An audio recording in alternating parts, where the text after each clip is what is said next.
What's up everybody, KingGBL here, and welcome back to a brand new video. Today I'm going to be showcasing a very strong team in the Colour Cup, which I went on a 7-game winning streak with. We've got Talonflame in the lead, Fairforn and Polly in the back. Shout out to whoever it was who suggested this team in the chat.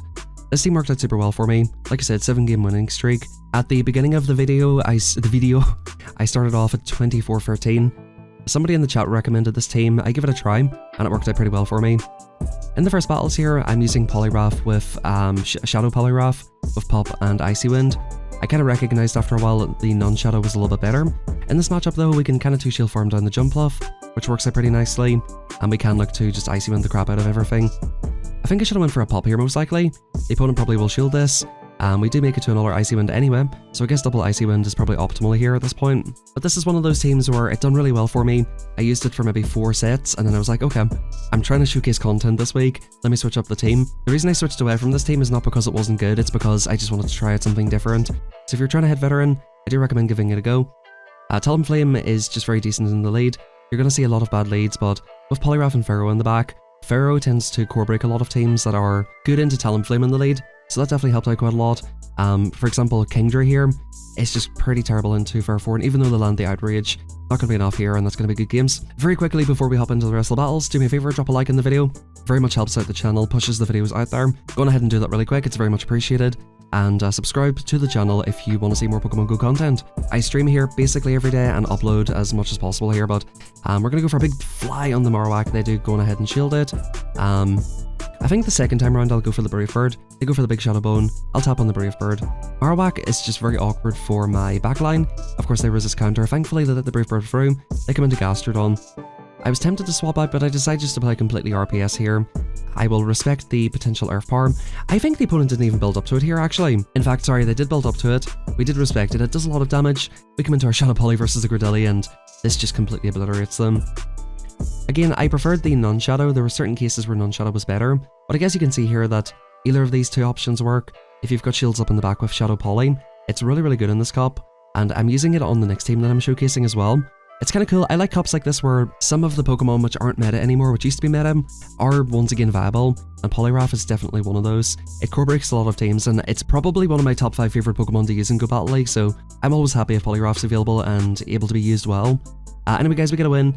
In that set, I was 1 for free, so we got 2 wins in a row there to clutch it up, and we get the algorithm strikes, and they come in with the Golem and come in with the jump off. Pretty bad for me so far. The opponent only threatens the Ace, and as you can see, we're on non-Shadow Poly at this point. I'm going to go for an Icy Wind. I can definitely tank an Ace whenever it's not debuffed, and at the very least, we can put heavy damage into this, and try to set up something with maybe Fairforn in the back. If they go for Ace here, it won't knock me out. They go for Energy Ball. That actually doesn't knock me out either, so we're getting a shield back off the opponent, and we can either get a huge farm of Talonflame, or go for like a massive resisted energy gain with the Fairforn. The opponent aggro swaps into Pelipper, the Flying Toilet comes in here. I'm actually very happy with this, because we can tank a Weather Ball very easily here, and we can just set up a sweep with Pharaoh now at the stage. We go for a Fly. This would not quite knock them out, but might as well knock them out. I think it does about 70% damage or something. We're going to go straight for a Power Whip, which should be enough to knock them out at this point. I'll respect the Hurricane. The opponent ends up baiting me, but that's perfectly fine at this point. Golem doesn't really have any moves for this. This will basically knock out from this range, and we're in a very, very dominant position now. The jump off is still alive. The only thing we have to watch out for is a catch here at this point, but I'm going to build up to 2 moves, and we should pretty much be chilling here at this stage. They go for double Ace. Their switch clock is definitely up. I have to be very careful. In these occasions, you should probably consider pausing a turn. We get the Thunder off on the opponent, this will look to knock them out, and we're getting pretty decently close to the Power Up as well. This Power Up will look to take out the Golem, and that's going to be good games well played. So very negative lead. Talonflame really just did nothing that game.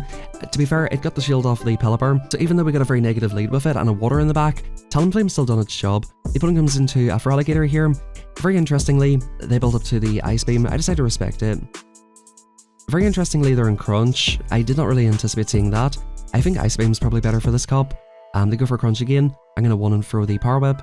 If the opponent shields once, I have to shield twice, so I'm in a fairly good position here. The opponent decides to let it go, and they come back into Charge-a-Bug. 3 Power Whips will put them into a very awkward range, where 1 Incinerate will knock them out, so I can potentially look to shield through the Charge-a-Bug at that point. I'm committing to good timing. When you're using a free turn move versus a 5, you want to throw on 1 or 5. The opponent ends up going for the move here, not wanting me to get them super low. And this is still difficult because we can come in Talonflame. We can eat this move, definitely. but if they've got something bad on the back, we're kind of cooked here. I need to hope Polly can sweep. It's actually a Quaggy. We bank a Fly or a Brave Bird, and the opponent goes for an Aqua Tail or Mud Bomb here. I decide to respect this first move, and we look to go for the Icy Wind here, of course. A lot of non-Shadow Quags are on Mud Bomb, so I decided to respect the first one, go for Icy Wind, and maybe we're still fine here. We have a Fly banked, the Charjabug is getting super low, and all of the moves are resisted here. We still have a very good chance to win this game. Aqua Tail coming in, it's not really doing a lot of damage. I go for the Icy Wind right here immediately, and if they shield, I can go for the combo play with the Fly. I actually decide not to go for the combo play and just commit to counters. That way, I can farm all the way down and basically look to Brave Bird the Quagsire. So I was on track with my energy here. I knew I could get away with this. We go for the Brave Bird. A Fly would have been enough at this point, and that's GG's. It might be worth considering Flame Charge for this cup. One of the more awkward Pokemon for this team is something like a Morpeko. We do have two answers for it, of course. Things like Charjabug can get a little bit awkward, but I think Flame Charge could be quite useful. Poliwrath lead, this is a very good lead for us. The opponent can no-shield this if they want to. The opponent does no-shield it, which surprises me, and then I come into my own Poly. Unfortunately, we simul-swap right here. We go for the Icy Wind immediately. I think that was a CMP time. Definitely an unfortunate simul-swap, but if the opponent's safe-swapping Charjabug into a Talonflame, I have to wonder what's in the back at this point. They go for Crunch, which again, I think that's pretty insane, and I think I live another Crunch and get off another Icy Wind, so this is looking really tough for the opponent right here. We get off another Icy Wind. This will look to knock out the Charjabug, or the opponent could shield, of course, to keep that alive. They decide to give up alignment, they come into Poliwrath, they let us punch them down, and then they come into Emolga. We're basically home free at this point. We come into Talonflame. I'm going to force the energy here, get a shield down if possible as well. The opponent does not go for the move right away. I should have let this move go at this point. I end up deciding to shield, and I recognize it for a second like, oh, maybe I don't win CMP here. Emolga beats Talonflame at CMP very comfortably, so I'm forced to go for catch. We catch it on Burroforn, and I think after that the opponent will concede the match. I made the mistake, but I was able to keep track of energy and make up for it at that point. We have the Galistopod. This is another reason for Flame Charge. You can just kind of Flame Charge through this, as you can see.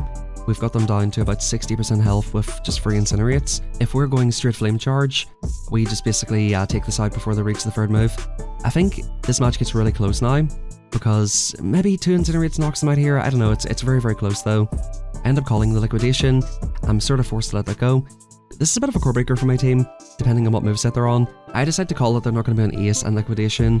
X-Scissor is typically the moveset. If they're on Ace here, they've just got me so cooked. Thankfully it's an X-Scissor, it does a lot of damage still, and we'll see what the opponent comes into. They come into Morpeko, okay. So we're actually looking like we might have a chance here now. They obviously don't have a great answer to Poliwrath, they shield our first move. I'm going to try to catch it on Burroforn, we successfully do so, and now we're in a very decent position probably. They go for Aura Wheel, they are debuffed and they're back up to normal damage again. However, this next move will look to basically wreck me. I know that they're probably weak to Poly in the back, but I sort of need to continue to get rid of this with the Burroforn. They come into their own Burroforn, we go for the Thunder immediately. Basically, I think the opponent gives me a real out in this matchup. What you should always do as the opponent is overfarm to 100 energy, right? Because they can basically one-shot my Poly. I want to get in here with Poly and do counter damage. They throw the move like very, very quickly here. I think they throw on 6, so I can swap out now. This is a great time for me to swap out. I can get off the Icy Wind. Had the opponent overfarmed, I basically was stuck in that matchup. I couldn't have swapped out. Now I can basically just let this go, of course, come back into Burroforn. I probably have to commit to getting a lot of energy. They come into the Morpeko, and I think we're basically fine now at this stage. The opponent's decently dry. We should outpace to the power up right here. We're free off the move. That's good games well played. We're on a 7-game winning streak. Team is working super well. I think the next day, or the next set, I got a free 2, and the following day I got, I think a free 2 or a 2 free as well. However, the following day, I messed up a lot of matches, and I had a match where the game crashed. I was throwing my Brave Bird, the game crashed while I was throwing it, unfortunately. So the opponent goes for the Psychic Fangs, comes into Talonflame. I'm going to go for, I probably should go Icy Wind here. I think this is a little bit naive going for this. It's just like sometimes I feel like people like calling that, but I think realistically, people just shield a lot of stuff these days. Not that many people like calling baits, unless it's like not that risky to call the bait. People don't like calling baits if it's just hardcore alignment. They go for Brave Bird here. Sadly, I don't think I'm able to farm this all the way down in time. We get the sneak through. I have to respect this. This will be another Brave Bird, and we're in a tricky spot now. We've got 100 energy. The opponent will come into a Dugong here, and what I end up doing is over-tapping, going for the Fly here. The opponent ends up letting this move go, and we're just in tough spots right here. I think I end up going for the Brave Bird this time. The opponent, I go for another Fly, and the opponent just lets that go as well. So I think I'm making a few mistakes here. Now they've got the Icy Wind through, we're going to come back into Morpeko. Can we make it to 2 moves against this thing? This match is getting very, very close. I think I've definitely misplayed a few times here. If I had done things a little bit more cleanly, I would be in a much better position. I could just go for double Brave Bird on the Dugong. They go for Psychic Fangs here. They'll go for Aura Wheel on the second time around. And we basically just have to commit to a farm down with Talonflame at this stage. Can we just about farm this down? I've got a very bad Talonflame. So maybe if I have a better Talonflame I survive. Maybe the Thunder Shocks do a little bit less, but yeah, the Psychic Fangs knocks us out and that's good games. So you know, sometimes, and I hear this one, sometimes the team's not the problem, the player's the problem. And that was definitely the case right there. We bring in Ferrothorn. You always go for Power Whip in neutral situations, only go for Thunder if Power Whip is resisted. Does heavy damage. If they're Shadow, that near enough knocks them out, but unfortunately because they're non-Shadow we have to throw 2 of these. I think Ferrothorn's a really good pick in this cup, just because there are enough Kingdras to make it very awkward for you. Anyway, we go for this next Power Whip, the opponent lets it through, and they come into Poliwrath. Unfortunately we don't make the second move, but we do have our own Poliwrath and their Poliwrath. We can look to take the pup here. The opponent makes a good play here. They end up catching the Icy Wind on their own Ferrothorn, but unfortunately for them, we're just so far ahead in this matchup. I go for an undercharge, give myself as much energy as possible here with Talon. I will shield once here just to respect the Thunder because they only make it to 1 move here anyway. And at that point we'll have 2 Brave Birds, or sorry, 2 Flies for the Poly, and our own Poly can just farm it down anyway. So the opponent's basically in an unwinnable position at this stage. We'll go for this right away. When you're at 100, you go for the move right away always, because there's no point giving the opponent an extra free fast moves in this case. If you're counting the opponent's moves, and you know that you can do a 1 and throw, just do the 1 and throw. That's just the key to optimizing these little things. You might not think it makes that much of a difference, but it makes all the difference, to be fair. You know, giving people extra fast moves, it makes all the difference. Anyway guys, hopping into the next one here, we have Toitnada, and then we have Kingdra. I'm wondering, is this some sort of triple dragon team? I'm trying to think, is there actually a third dragon in this cup? I'm not 100% sure, but it's double dragon anyway. They take the Power Whip. And as I mentioned, as you can see, we can actually farm this down now. The opponent ends up going for Octazooka. I think the reason they go for Octazooka here is so that they can potentially look to get energy with Turtonator. Sadly, actually, we can't quite farm it down, which is kind of annoying in that case. I guess maybe it's IV dependent if you can farm it down or not. I make a mistake. Against Turtonator, you should go for Thunder. That is double resisted, whereas Thunder is single resisted, so a bit of a mistake there. They come in here. I can take a Dragon Pulse, but I decide not to. They've already shown me that they're just kind of not respecting Poly, and once again they're just not respecting Poly at all. They come into Gastrodon. Talonflame has a pretty fine matchup into this. I think this might have only been enough for... Oh, it is actually enough for the Water Pulse, never mind, I keep saying that, but it's not the case. They do build up to the Water Pulse, we do respect it. I'm going to go straight for Flies here. I probably should have went for the Aller move instead, to be fair, but at this point I think we're in a very fine position. Not expecting a shield, 2 shield Turtonator seems like the correct play here. The opponent decides to shield, get off a Body Slam here for some reason, and then look to probably swap into their own turret. I go for 1 and throw on the fly here. I'm expecting the opponent to shield this move, to be fair. They just let it through at this stage. We come in with Poliwrath. I don't know why they didn't go just 2 shield Turtonator, it was super healthy at that point. I think 2 shield Turtonator could just about cook the team here. But yeah, good games. They'll come into the Gastrodon, we'll punch it down, and we have Talonflame versus Chargebug. It's a fairly neutral matchup, but it is a win for Talonflame. They come into a Static Cash, we come into a Ferrothorn. I recognise that they are probably on this Blizzard hype. In these cups, you always find a Whiscash with Blizzard. They shield the move. This is the most telegraphed Blizzard you've ever seen in your life. Oh, I'm so surprised, dude. But if you actually look at this, right, they land a Mud Bomb here. This does a lot of damage. If they just go straight Mud Bomb, it's a pretty decent matchup for Whiscash anyway. Of course, they're going to get farmed all the way down, and I have 100 energy on the other side. But like, all things considered, it's not that horrible for them. It's kind of funny, like, the Mudshot nerf, it's really just killed the Blizzard Whiscash hype. It used to be kind of fun and cool, but I think it's 10 now for Blizzard. It's just a lot of fast moves. By the time you get to one of those, like, people are already throwing moves on you, and people have seen Blizzard enough times where it's not really much of a surprise. They come into Quaggy. If they have Mud Bomb, they can make this match very close. They go for Aqua Tail, I call it. We go for Icy Wind here, and this is pretty much curtains for the opponent. I'm not going to shield anything at this point. We're just going to basically let the Poly go down. I'm going to try and CMP them here on the next Aqua Tail. We do manage to get it. And even at this point, like, I don't mind just farming this down with Talonflame. I think I do end up shielding just to kind of get this a bit lower, because it is a little bit awkward. The Aller thing doesn't have a move yet. We can look to fly it, get rid of it immediately, and we're just in a fine position anyway. I think the Quaggy ends up coming in, getting off a move anyhow, but I think we will just about outpace it and we should be perfectly fine here. This match ended up getting decently close, to be honest. That Aqua Tail knocks me out. I'm reaching for that Icy Wind. I think actually shielding the Poly was the correct play. Yeah, we're reaching for the Icy Wind. I'll knock them out, and that's going to be good games. Guys, like I said, recommend trying out the team. Whiscash lead, negative lead, and we come into Poliwrath. The opponent comes into Marowak, and we'll see what they want to do. I find more often than not, especially if it's non-shadow, they do tend to go for Shadow Bone here. I do end up letting this move go, they go for the Boner, and I'm going to go for the Scald right here. We're not going to mess around. Again, like, I expect people to call moves sometimes, and the opponent actually does call it, so that's kind of decent.